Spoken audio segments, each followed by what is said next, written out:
Hello दोस्तों, हम आपकी मीरा यादवंशी हमारे यूट्यूब चैनल पे आप सबका स्वागत है। एक भक्ति भजन गीत सुनाने जा रहा। हमारा गीत जैसे लगे लाइक शेयर कमेंट करना दोस्तों। वीर लक्ष्मण की नारी बोली उरे मेला बोली उरे मेला कुमारी।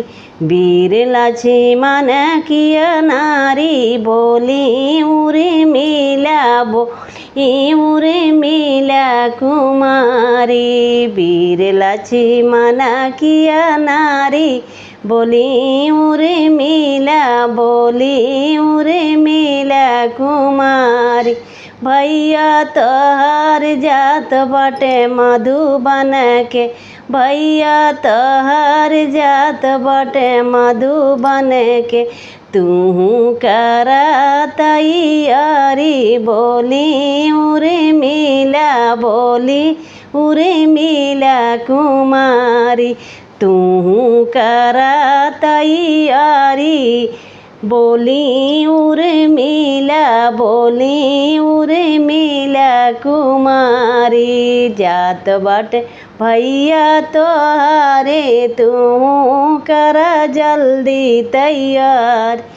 रहिया चलत जब थकी जइए भैया, रहिया चलत जब थकी जइए भैया। पौआ तू दिहा दबाई बोली उरे मेला बोली उरे मेला कुमारी। पौआ तो दिहा दबाई बोली उरे मेला बोली उरे मेला कुमारी। पौआ तो दिहा दबाई बोली उरे मेला बोली उरे मेला कुमारी।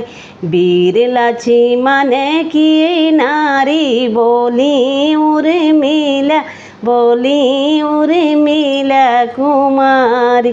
जब तोहरे भैया के भूख लगी जाई है, जब तोहरे भैया के भूख लगी जाई है।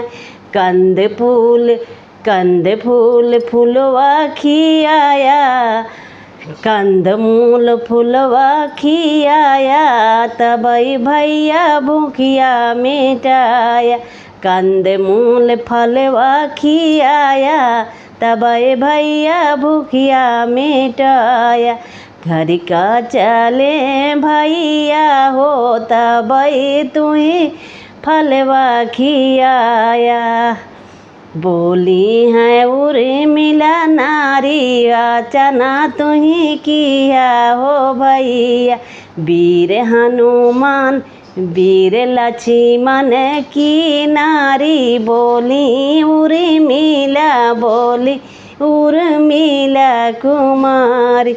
रहिया चलत भैया प्यास लगी जाई है, रहिया चलत भैया प्यास लगी जाई है। गंगा जल पानी पियाया बोली उरे मेला बोली उरे मेला कुमारी।